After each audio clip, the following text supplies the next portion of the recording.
It's been a little while, but today we had another fault find. This one was on a ground floor socket circuit again, so we steamed straight into it, had a word with the customer to find out what had been going on, and then got cracking into it ourselves.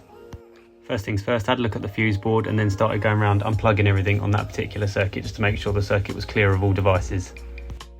Then got out the tester and started doing insulation testing on all the conductors just to check what the readings were and what we were dealing with. Turns out everything was quite low even though everything was unplugged, so we started looking for other items that might be the problem.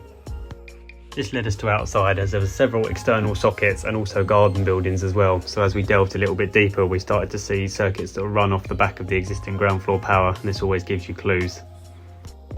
The outside power is fed directly off the internal ground floor ring circuit, so we started disconnecting those independently and testing the outgoing cables to see what the readings were like on that. Turns out the worst one was the cable going directly from the house straight to the garden building, so that wasn't a great start.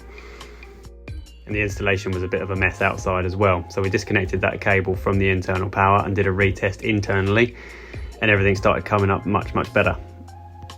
Just to confirm, we disconnected the garden cable at both ends and tested it, and it was in fact what was giving the poor reading.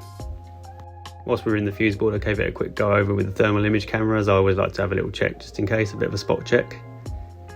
Then it was a case of tidying up and putting everything back together again. We blocked off all the ends and left all the external stuff disconnected for the time being. Internals all back up and running again, so the customer's happy.